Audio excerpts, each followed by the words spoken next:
Thank you, Scott. Dick and I are really happy to be here to talk about the CD. This is such a special time. We've been working for a long time to put this together, and this is a very exciting time for us. Dick, you were involved with the production side of the written things. How did you get started with all this?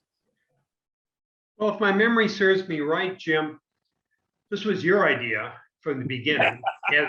As most of the ideas from TCTE come from you. And you said after we've been performing for several years, you said, we need to record this group. And so you set up a recording session for us at the Ives Auditorium in the Masonic Heritage Center. You liked that venue. It's a beautiful venue, and we had performed there several times in a formal concert in November, and you thought it would be a great place to record. So in August of 2017, we all got together. I think that was a Saturday, and we spent the entire day recording. Then you sat down and listened to it and edited it, and you thought, this didn't go quite the way we thought it was going to go. But as it turned out, one of the pieces we recorded that day, Soundings, ended up on our album CD here. And so that was pretty cool. But we'd only recorded one piece. So we went back to the drawing board, and about 8 months later, we went back to Ives and had another recording session. From that recording session, we garnered 0 pieces that ended up on the CD. And we decided it just probably wasn't going to be our kind of venue and our kind of recording equipment that was going to work for us. At about that time, the TCTE board got involved and said, Jim, instead of just recording, let's make a CD. Let's get involved here and really do this thing right. And of course, you affirmed all of that for us.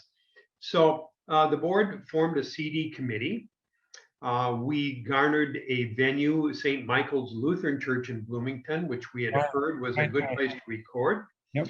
And we secured a Saturday for recording there. We hired Soundmaster Productions to come in as our recording engineer. We hired Del Lyron to be the producer, and we thought we had everything in place. We had a pretty ambitious agenda for that day, where we thought maybe if things worked out right, we would record 8 pieces. Well, we didn't get to 8 pieces. In fact, after the whole thing was said and done, only one of those pieces ended up on our CD, and that was America the Beautiful. We were kind of discouraged by that. But then that February, we were contracted to perform at the Minnesota Music Educators Midwinter Conference in February of 2019. And we performed there, and we performed pretty well. Westmark Productions recorded our performance, and 3 of the numbers we played on that concert ended up on the CD: the Triumphal March from Aida, Carmina Burana, and Bugler's Holiday. So we had a start. We had 5 numbers that we thought would be suitable for the CD, and then COVID hit. And it shut down everything, and our board decided that we would not play our concert that we usually played in November at the Ives Auditorium because of COVID. But we didn't want the organization to go dormant, so we decided instead, let's do a virtual Christmas concert. We all can't get together in person, but let's record on our own at home. We'll send our stuff to Jim. Jim will perform his magic on it and put it all together. And lo and behold, we had a very, very nice Christmas concert, a virtual Christmas concert, all of that.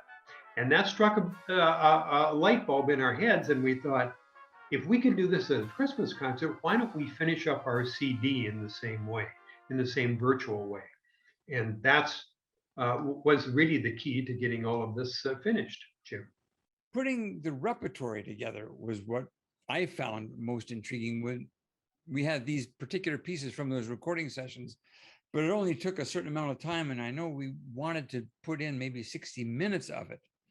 So I had to figure out what kind of repertory we wanted to put on the CD. So I looked at what we had done over the last 2 years or so forth, and came up with an eclectic set of pieces, everything from the Renaissance right up to to modern, you know, with Gabrielli, stuff from the Romantic period, from Baroque, and we hammered it out with amongst this committee that Dick had put together, and finally came up with a set of 17 pieces. And I'm very proud of it. It's everything, including patriotic things, a march or two, Bugler's Holiday, of course, Hava Nagila. I mean, it's pretty wide. And the other trick was putting it together. How, you know, we had to send out parts to everybody and send out recordings that they listen to in their earphones as they record their own parts. Those parts, those individual parts, one at a time, are sent in to me, and I put them on top of one another and coordinate pitch and vertical, you know, so the notes fit together and so forth. There's a lot of editing.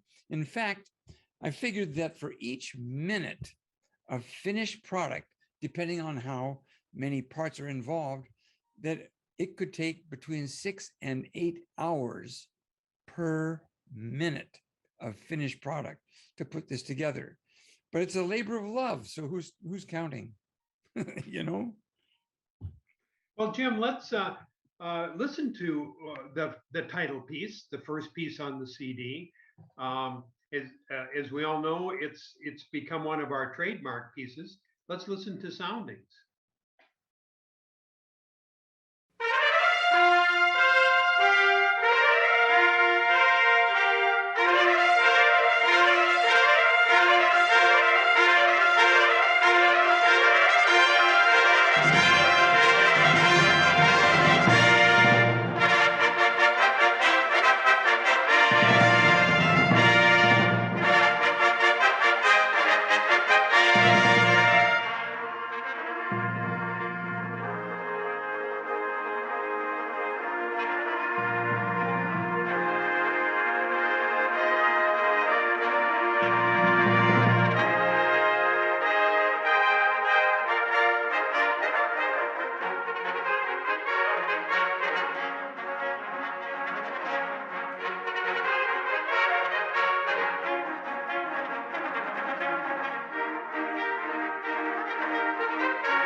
Well, Jim, Soundings is certainly one of my favorites. It's so filled with excitement.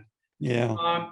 Give us some insight into why we picked Soundings for the opening piece on the CD and for the title of the CD. Well, it's an obvious thing. I mean, soundings, trumpets. It's a wonderful piece, an exciting piece, and when you're doing something like a CD or like a concert, you want something that'll take the audience and they go, whoa. And whenever we play soundings, we usually get not just applause from the audience, but people going, yeah, yeah, yeah, yeah. And that's the kind of energy that you want to create. Soundings just as that, it was a no-brainer, this one. Well, let's take it back to Scott at CD Central and see how the party's going.